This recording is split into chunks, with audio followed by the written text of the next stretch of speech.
our presenter for today. Wow, this is a long one, isn't it?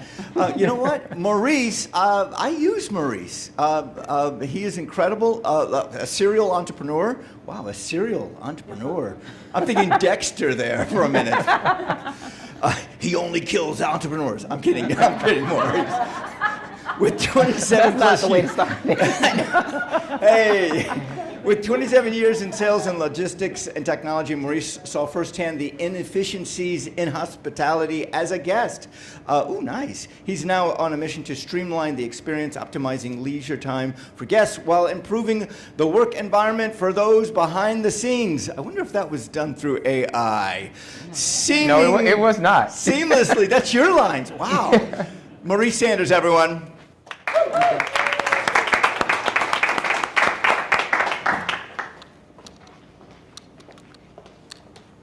Well, how we all started.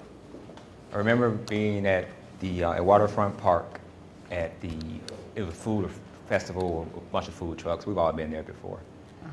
And I just saw how many lines it was for each food truck. And I'm like, there's gotta be a way to do this. But I'm a serial entrepreneur, and so I always have ideas on what to do or how to improve things. But this idea kept coming over and over and over. And then I was at Trap Karaoke, which is karaoke for rap music, at the House of Blues at Disney Springs. And if you've ever been there before, it's shaped like a capital I. You have the stage in the front and a bar in the back.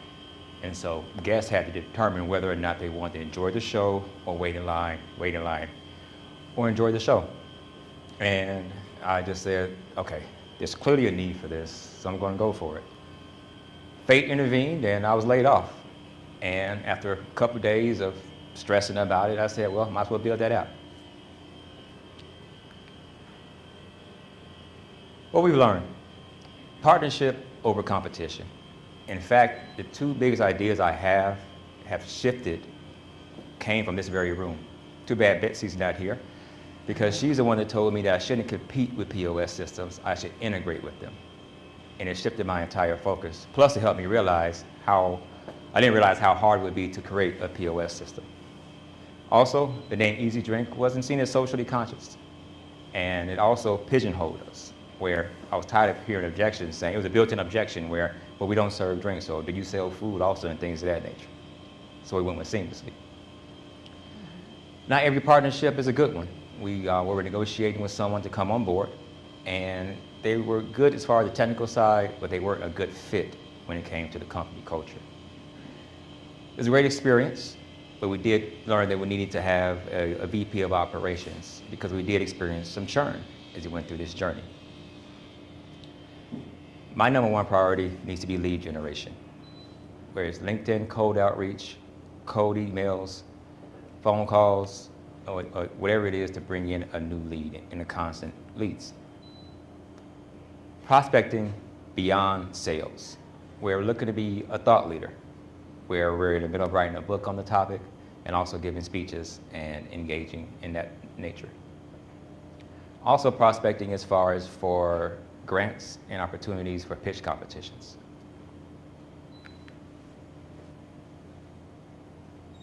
At our heart, we still are about the customer, because we do feel that when you go out and you want to have a good time, you shouldn't be stressed out about the environment. So customers simply scan a QR code, place an order, and avoid the line.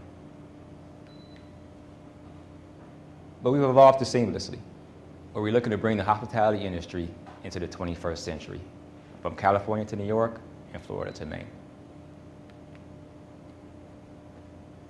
We realized during this journey that establishments, they don't really care about mobile ordering because it doesn't really hit their pain points. What they do care about is that when a customer waits in line for 8 minutes or more, they're 77% more likely to abandon the line. And when a customer complains, it leads to frustration. Frustration leads to staff overwhelm. Staff overwhelm leads to the average employee sticking around for 59 days. And then there's the disjointed tech stacks. And that leads to billions of dollars in expenses every single month. It eats at their margins. Platform and ticketing fees. As I said before, the 8-minute wait leads to a 77% abandonment rate and lack of control of the data. You don't have intimate knowledge of the customer, which leads to blind spots for inventory. So if you don't know what the customer wants, you're going to either have too much of what they don't want or not have what they do like. And it all feeds back into bad reviews when a customer has a bad experience. And then that brings pressure down on the margins. And as I went through this journey, I'm starting to see why the margins in the hospitality industry are so slim. The ask, introductions. Who do you know that would be a good fit to partner with or establishments? Strategy, what pain points could I be overlooking in my journey? Don't hold back, I'm open to all feedback. As I stated earlier, 2 of the biggest pivots we've made in this business came from this very room. Our go-to-market strategy, how do we expedite it? Articulation. Steve Jobs said it best. People don't know what they want until you show it to them. How can we better articulate something that is actually helping the establishment owner and not just something I'm trying to sell to them? And open to freelance work. Good at web design, AI agents, automation, and app building. And yeah, sorry. It's our QR code, and I'll bring the ads back later. Maurice Sanders, everyone. Nice. Wow. Good job. Maurice, you were under 6 minutes on that. Wow. Yeah. That is really good. Usually they go over. Yeah, hang on, let's find out how long you were. You are at, you got 50 seconds. Do you want us to leave and just have you stand here? No, you're good. Yeah. Okay, perfect. Maurice. Great job. Yeah. Thank you. Yeah, an incredible job. Incredible job. This is where we open it up to you all to help him. What exactly is your ask in your own words? In my words, just open to feedback. I'm open to whatever I can learn from all of you, where 2 biggest changes that we made came from this very room, and kind of, yeah. And one of the ones was collaboration rather than competition. Right. And the other one was? How about competition, and what pain points could I be overlooking that I haven't thought about? And your business is about service, correct? Yes. I mean, you were trying to find the easiest way to give somebody something that they need, and you're doing it. You don't have to wait in line for that. They can QR code it and then just walk up and take it. Kind of like what you see at Chipotle's. You order online and you just show up and you take it. Well, that's a long-term vision of the business. Ultimately, we're looking to do what Amazon did for shopping. They hit a home run because they made the experience better for buyers and sellers simultaneously, which is very rare. We're looking to make the experience better for guests and for hosts. And I like your line about Steve Jobs, where they don't know what service is, or they don't know what that experience is until they've felt it. They don't know what they want until you show it to them. Perfect. Nice. Oh, go ahead. So what stages are you in right now, and what is your hurdle? What's your challenge at this point? Biggest challenge, I would say, just needing more business, needing more people to work you with us. passed your initial stage? Like, what process you have in this stage right now? Oh, we do have clients. Did get a Stripe deposit this morning, so I'm happy about that. I'm one of your clients. Yes. Yeah. He helps me with my farm tours. Okay. Sorry, next experience. Just from a visual perspective, you're basically creating Uber Eats inside a restaurant, right? I mean, I'm kind of trying to just clarify what exactly is this. So if I go into a restaurant, I can just scan it and my drink's there basically, but you'll be a third party like Uber Eats is. Is that basically the idea? It's a good start. Long term, we're looking to make it better for the masses, so that when you walk in, you scan a QR code, place your order, but not just for that one establishment, but globally and worldwide is in the long-term vision. To get to that point, first we need to help the establishments see that they can optimize their margins by bringing together their tech stacks. Because what's happening is this: people wait a long line for a long time. They get frustrated. When they get frustrated, then they start complaining. When they complain, now the staff is overwhelmed. The staff gets overwhelmed, the staff wants to quit. Now the staff quits, now you gotta find a new staff member. And so it's a revolving door with training and recruitment. And the average new hire is a $6,000 hit on expenses, and it creates a bad company culture. Hey, Maurice, what I think may be helpful is if you had to explain it to a 10-year-old, what exactly the app is, what would you say?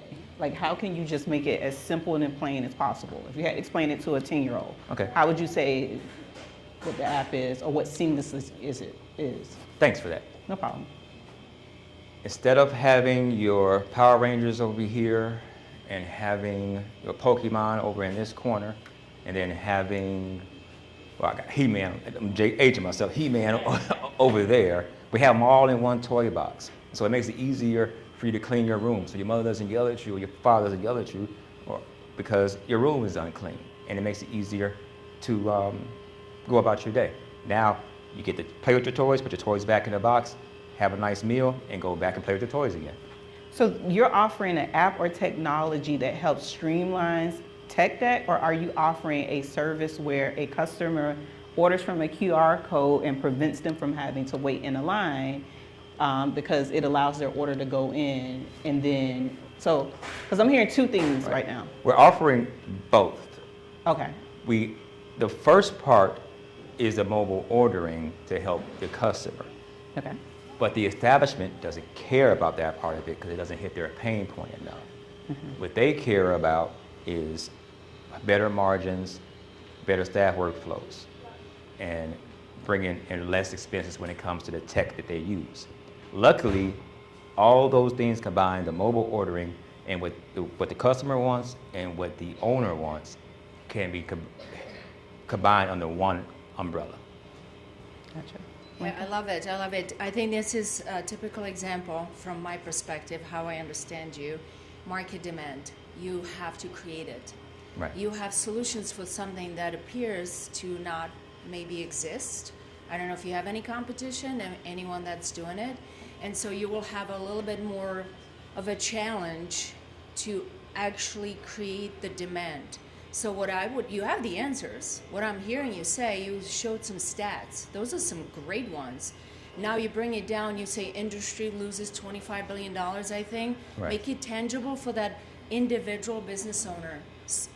Bring it down on their level. Okay. How much do you lose potentially per event, right? And this is what I can do for you and how I can do it for you with the service and the tools and resources that I have. And your marketing strategy has to create that. It's a journey. So you almost have to follow a consumer and watch with camera in the back and recreate the frustration with the long line.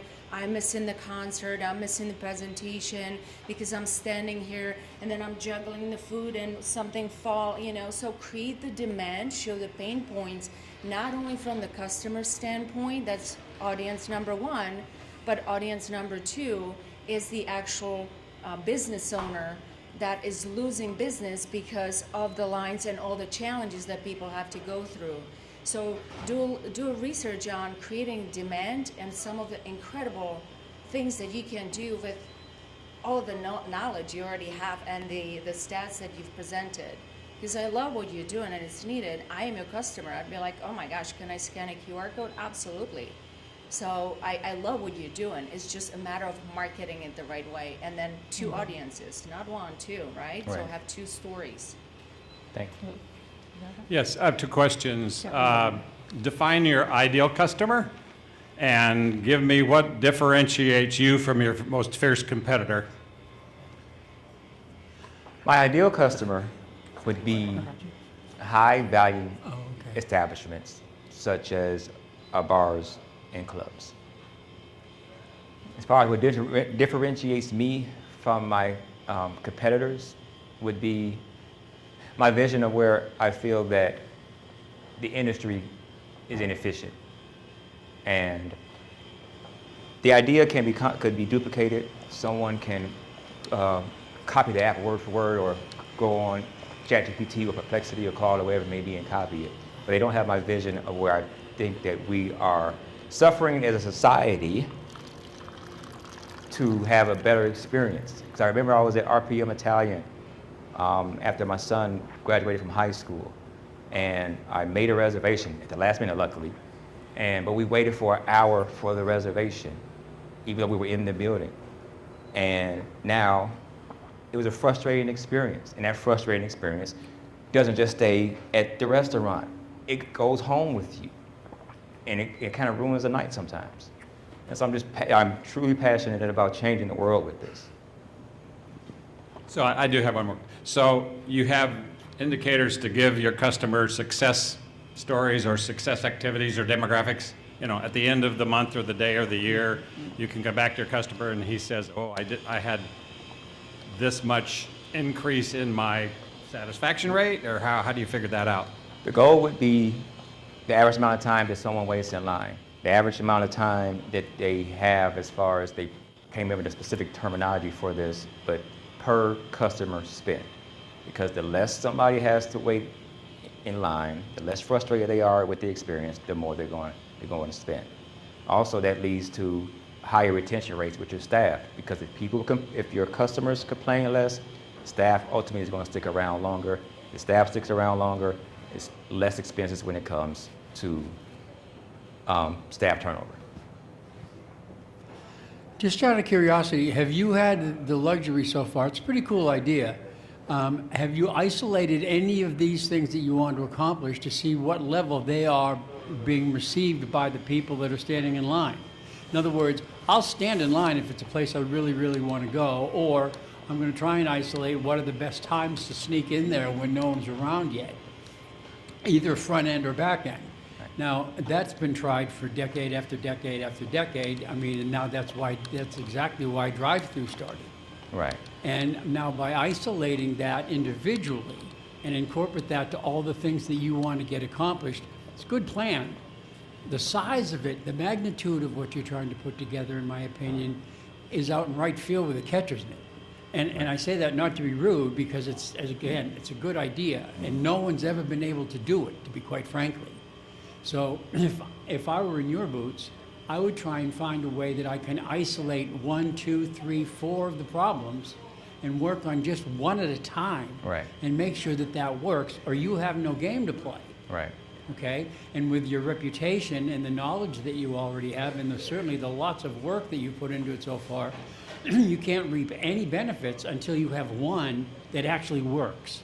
Right. Does that make sense? It makes perfect sense. I think that, and thank you for the question, that the reason why I shifted the focus away from the mobile ordering, because I had to get towards what the establishment owner wants to hear about and what is going to make them come on board. As far as to answer your question specifically, what I've learned is that as a society, A, we hate to wait. B, we are okay waiting as long as we know how long we're going to wait. So that's the core part I'm trying to focus on. But in the long-term vision, the goal is to make it better for us, for the end user. So I think we talk about this, Maurice.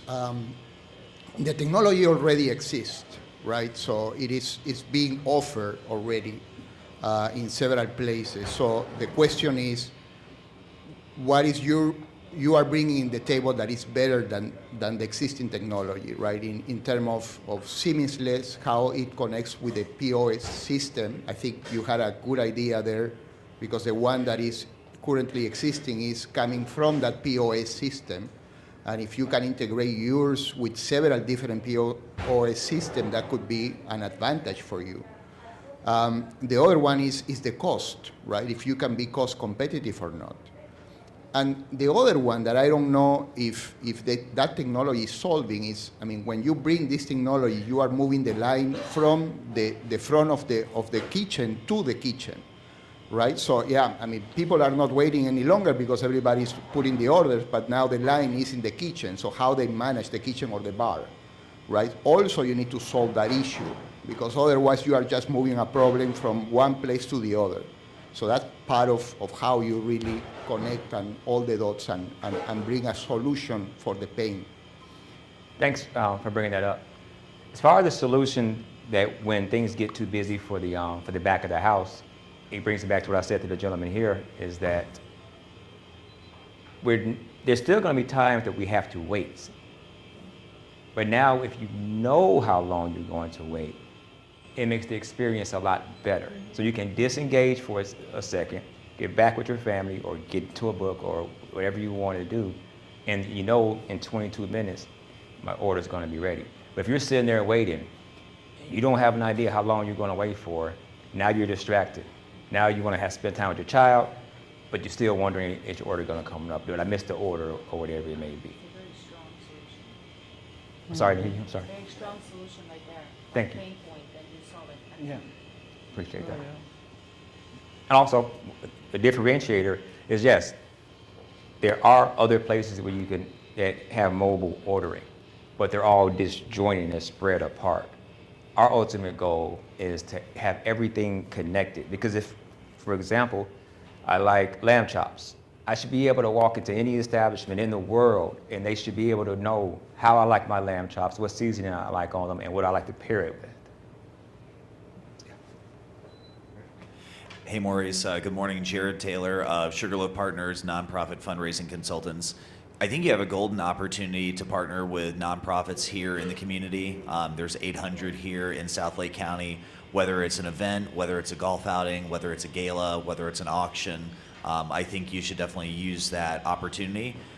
When I think of Orlando Science Center over in Orlando, for example, you know, they got parking, they have coffee shop, they have food, golden opportunity. Even though that's not a temporary event, they have a physical location, a permanent space.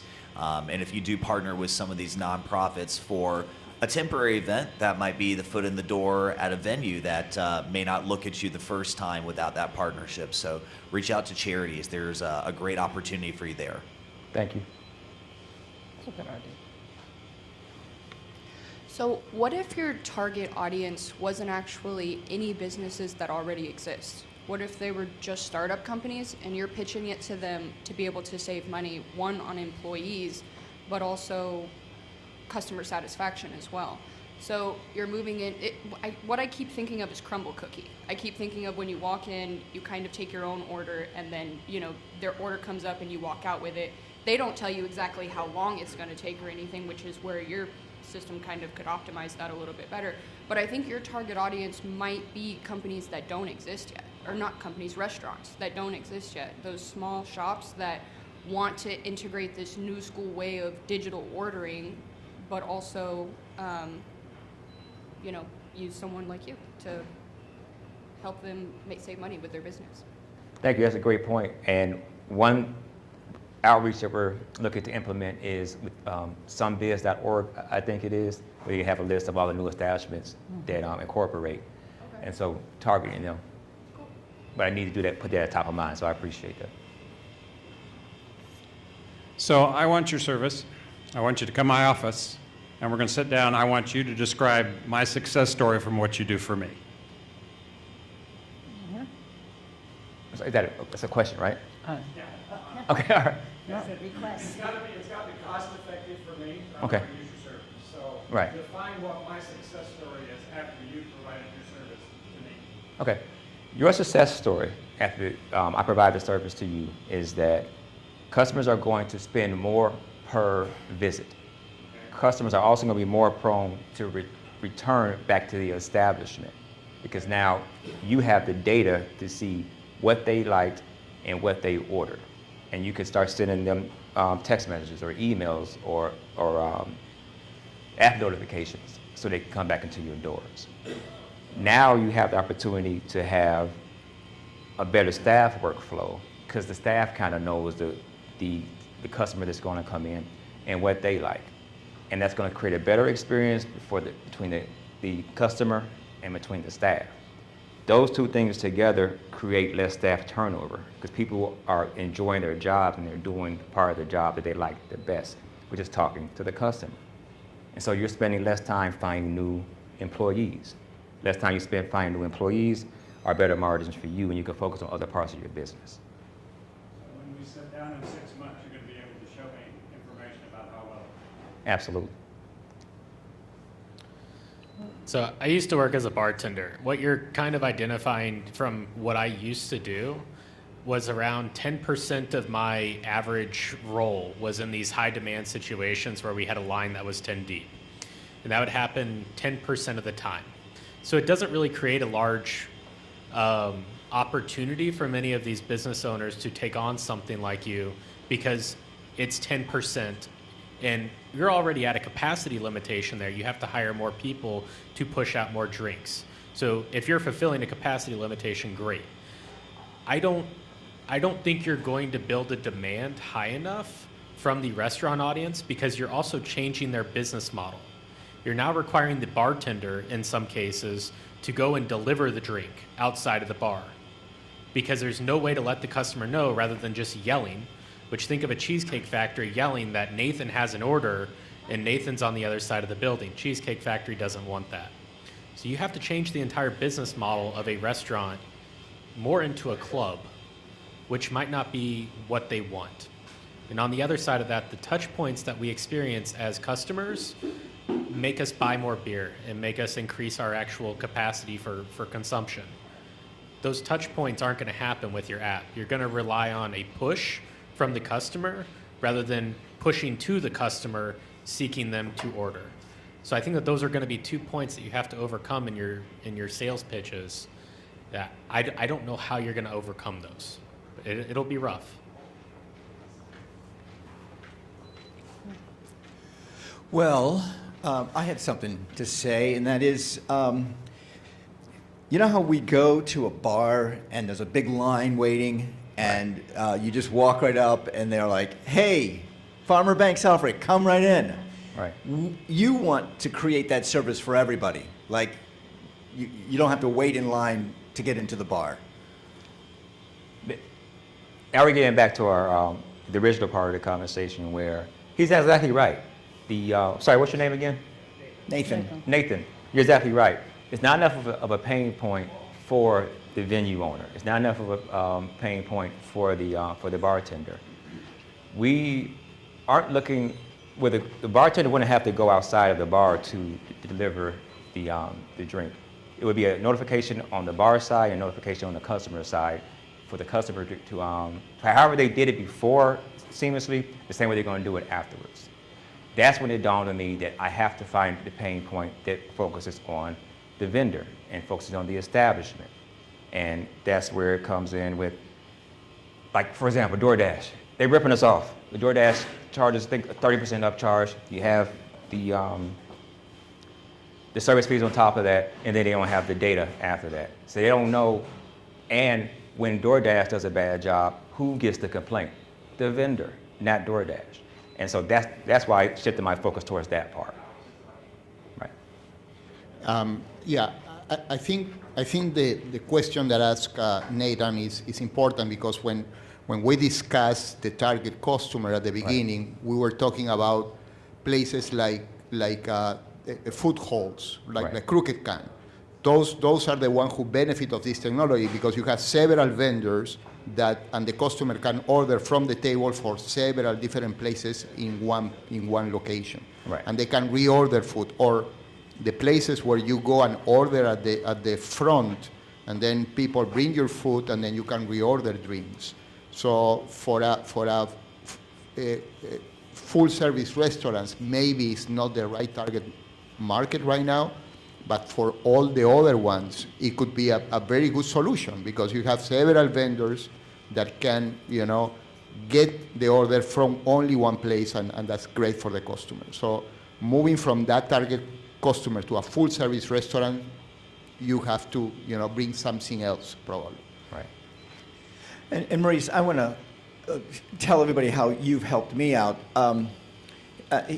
I have created a database of people who would like to come to my farm. This database, he sends an email out twice a month saying, hey, there's a farm tour coming up. This is how you can sign up. That's one thing. Through Stripe, right? The 3%, what is it? 2.9% plus 35%. Yeah. That is so much smaller than DoorDash, which is 30% plus the extra things that they throw in. So it is advantageous for me that this model works for my farm tours. And I don't have to worry about the money. The money is just put right into my account every single month, and it's very easy. So it does work for me. Any other questions, comments? No, no. Well, what can we do as a community to help you, Maurice? Support like I got right here. I appreciate all the feedback. It's helping me. Iron sharpens iron. And also, if anyone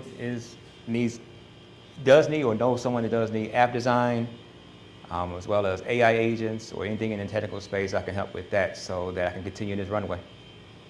Thank you so much. Thank Maurice you. Sanders. Very nice.